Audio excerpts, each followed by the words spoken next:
Primeramente, buenas tardes. Me presento, soy Viviana Espinosa López del plantel 50 La Independencia, Chiapas. Estamos cursando el tercer semestre, grupo D. A continuación les vamos a platicar un poco de la dinámica de los ecosistemas y la relación que entre estos hay. Con base a los siguientes términos. La fisonomía. La fisonomía es aquella que ve las características principales de una comunidad o un ecosistema. Principalmente, otro que sale de la otra ramita de la fisonomía es los árboles. Los árboles se caracterizan por tener un tronco grueso y su altura va aproximadamente de 4 a 6 metros hasta 8 aproximadamente, dependiendo de qué tipo de árbol. Los arbustos son árboles más pequeñitos, entre comillas. Estos arbustos su característica es porque miden menos de 1 metro y sus ramas son más delgaditas, sus troncos, por así decirlo, son más delgaditos y son ramificados y son más chaparritos. Las hierbas son todas aquellas que sus troncos o sus tallitos son frágiles o sensibles, suaves. Estas las podemos encontrar en la actualidad como la albahaca, el perejil y el cilantro. Otra ramita que destaca de la fisonomía es la fenología. ¿Qué es la fenología? La fenología es aquella que estudia los procedimientos que debe transcurrir una planta, ya dependiendo de la luz y del tiempo.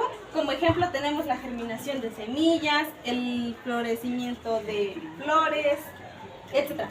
La formación. ¿Qué es la formación? La formación es la unidad de medida que nos ayuda a clasificar la fisionomía en una comunidad, dependiendo de sus características como toda su vegetación, fauna y flora, etc. Las especies subordinadas son aquellas que tienen un rol secundario a comparación con las especies dominantes, ya que estas toman un lugar secundario ya que tienen otro rol muy diferente. Esto sería todo de mi parte. Muchas gracias. Muy buenas tardes, me presento. Mi nombre es Priscila Anaí López Velasco, alumna del tercer grado, grupo D. El día de hoy vengo a hablarles acerca de las relaciones interespecíficas. ¿Qué son las relaciones interespecíficas? Las relaciones interespecíficas son reacciones o relaciones que presenta un individuo de diferente especie. Sus características que lo componen son depredación, simbiosis y amenalismo. Así también presenta algunos ejemplos. En relaciones positivas tenemos mutualismo, comensalismo y cooperación. En relaciones negativas tenemos el parasitismo, competencia y comensalismo. Y como relaciones neutrales están amenalismo. El siguiente término en la que vamos a hablarles se trata de la simbiosis. La simbiosis es una interacción biológica que presenta un individuo. La simbiosis es una interacción biológica estrecha y prolongada en la que las especies se interactúan de diferente manera. Algunas de las características de sus ejemplos serían los peces. Competencia intraespecífica, sus características puede ser directa o indirecta, y sus ejemplos sería competencia por alimento. Muy buenas tardes, me presento. Mi nombre es José Manuel Gómez García, curso del tercer grado grupo D del plantel 50 La Independencia. A continuación les voy a presentar y explicar los siguientes términos. Como el primer término que tengo para explicar es principio de exclusión competitiva. En este nos refiere donde dos especies no pueden tener exactamente el mismo nicho de un hábitat o que existir de manera estable, ya que si coinciden de manera estable podrían perder los recursos. Una de las principales características del principio de exclusión competitivo son resultado de la exclusión de una especie y requiere recursos limitados. Ejemplos son poblaciones de aves y poblaciones de lobos, especies. Como siguiente término es el mutualismo.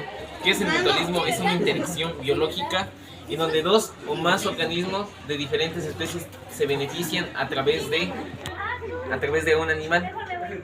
Las principales características son el parasitismo, y la depredación. Ejemplo es flores, abejas, pulgones y hormigas. Como siguiente término es amensalismo. ¿Qué es amensalismo? Es una interacción biológica en la que una especie se ve perjudicada mientras que otra se ve afectada. Una de las principales características es impedir que crezca, que desarrolle y que crezca y que sobreviva. Un ejemplo es el eucalipto, ya que libera sustancia tóxica. El siguiente término es la antibiosis. ¿Qué es la antibiosis? Es una interacción biológica que se produce cuando un organismo se agrega a una sustancia tóxica. Eso impide a que el organismo crezca cerca de él. Una de las principales características es que no experimenta ninguna alteración. Un claro ejemplo son hongos, ya que liberan penicilina tóxica y eso impide el crecimiento de plantas. Como siguiente término es la aliopatía. ¿Qué es la aliopatía? Es un fenómeno biológico que produce cuando un organismo libera sustancias bioquímicas y que afectan el crecimiento y producción y supervivencia de entre otros organismos. Una de las principales características es la liberación de alioquímicos para defenderse de agentiolóticos. Uno de los ejemplos es la ruda, ya que eso atrae a los mosquitos y hace que nunca se reproducen y crezcan. Y el otro término que me tocó es la cooperación.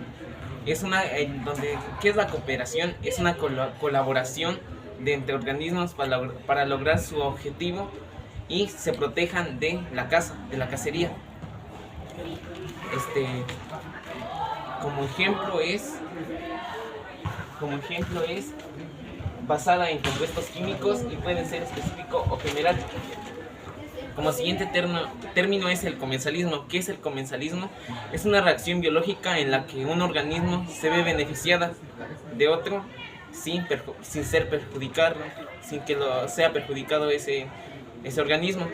Y una de sus principales características es que se beneficia de una especie y no tiene efectos positivos ni negativos. Un claro ejemplo sería el pájaro carpintero, ya que hacen sus casas en los troncos, y por lo general también sería, como último ejemplo, sería el cangrejo ermitaño, ya que con su caparazón se protegen el abdomen. Eso sería mi término. Muchísimas gracias. Buenas tardes, mi nombre es Marvin Daniel Ferro García, soy del grupo tercero D y a continuación voy a explicarles los siguientes términos. Comensales se caracteriza por raíces aéreas. Un ejemplo de ello serían las orquídeas, cactus y crasius.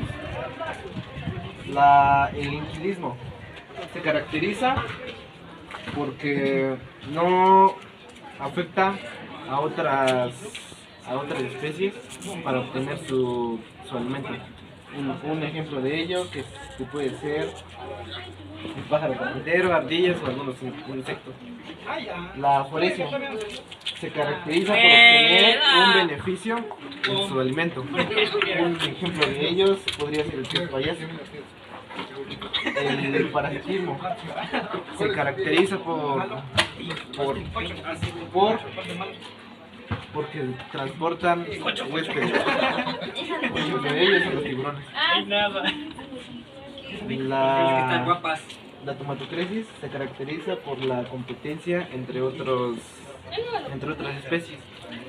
Un ejemplo de ellos sería los caracoles, los cangrejos y las conchas. Los epititas se caracterizan porque transportan. Pausar. Los epititas se caracterizan por tener un nivel. ¿Qué importa? ¿Ya no está? Los epititas se caracterizan porque se alimentan de los huéspedes. ¡Que te calles, polla! Los epititas se caracterizan por alimentarse de los huéspedes. Un ejemplo de ello serían los protozoos, los ectoparásitos. Y por último serían los huéspedes, que se caracterizan por tener factores extrinsesos y tener una susceptibilidad buena. Un ejemplo de ellos son los conejos y solo. Esta ha sido nuestra exposición del tercer grado grupo D, esperando que nos puedan ayudar a compartirlo y a darle like. Muchísimas gracias.